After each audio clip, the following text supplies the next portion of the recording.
आ जाएगी। दूर वही होता है जो पहले से ही दूर है। शरीर दूर हो जाएगा तो अभी भी शरीर आपसे दूर है। मन बुद्धि भी दूर है, तभी उनको आप मेरा कहते हैं। ये सब आपसे अलग हैं, पर आप भूल से शरीर को मैं मान लेते हैं। श्रृंगार करते हैं तो कहते हैं कि मैं सुंदर हो गया। वास्तव में सुंदर आप नहीं हुए, शरीर सुंदर हुआ है। शरीर अभी भी मुर्दा है, तभी भी यह मुर्दा ही था। संबंध तत्काल सिद्ध होता है, इसमें अभ्यास नहीं करना पड़ता। जैसे बिजली से संबंध होते ही करंट आ जाता है, ऐसे ही भगवान से संबंध जोड़ते ही लाभ होता है। मैं भगवान का हूं, यह याद आना ही स्मृति का प्राप्त होना है। स्मृतिर्लब्धा, मैं भगवान का हूं, ऐसा मानने से अपने आप सुधार हो जाएगा। क्योंकि मैं भगवान का हूं, तो फिर ऐसा विपरीत काम कैसे कर सकता हूं? भगवान कैसे हैं, यह भगवान भी नहीं जानते। यदि वे जान जाएं कि मैं ऐसा हूं, तो भगवान सीमित हो जाएंगे।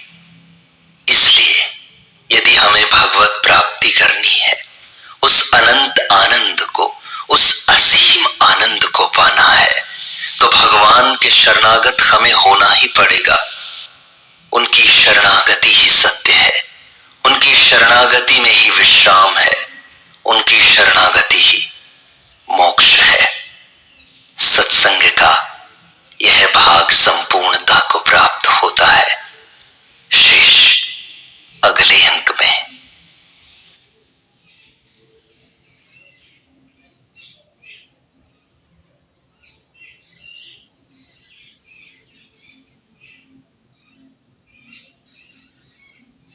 सत्संग के 18वें भाग को प्रारंभ करते हैं।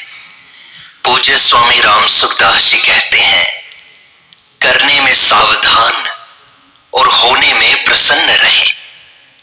करना तो अपना है, पर होना भगवान की कृपा से है। अनुकूलता प्रतिकूलता दोनों में भगवान की समान कृपा है। हमारा जन्म मरण मनुष्य जन्म से शुरू हुआ है और यही उसकी समाप्ति होगी। मनुष्य को भगवान ने स्वतंत्रता दी है। भगवान ने उसे अपने समान बनाया, जिससे वह मेरे से भी ऊंचा बन जाए, पर वह उल्टे नीचे चला गया। सुख लेने की इच्छा से अपार दुख में फंस गया। सुख की इच्छा का नाम ही दुख है। मनुष्य को सुख भोग के लिए नहीं बनाया गया है। एहि तन कर फल विषय न भाई। भगवान ने मनुष्य को विवेक शक्ति दी है।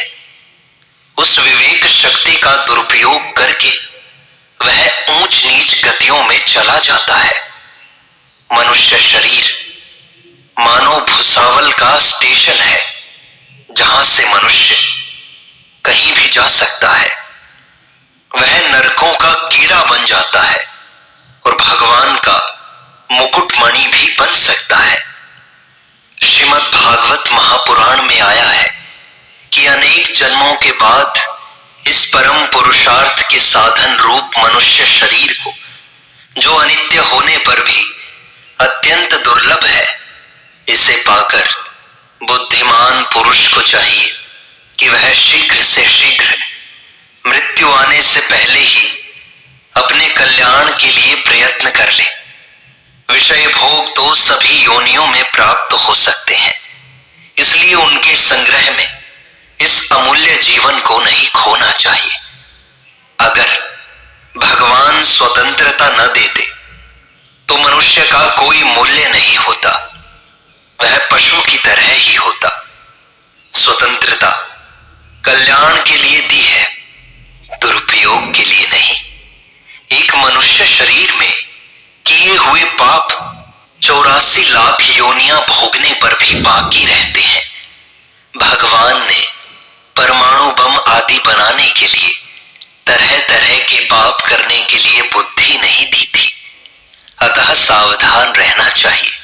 सावधानी ही साधना है। अभी रामायण का पाठ कर रहे हैं तो सबका हृदय अयोध्या बन रहा है।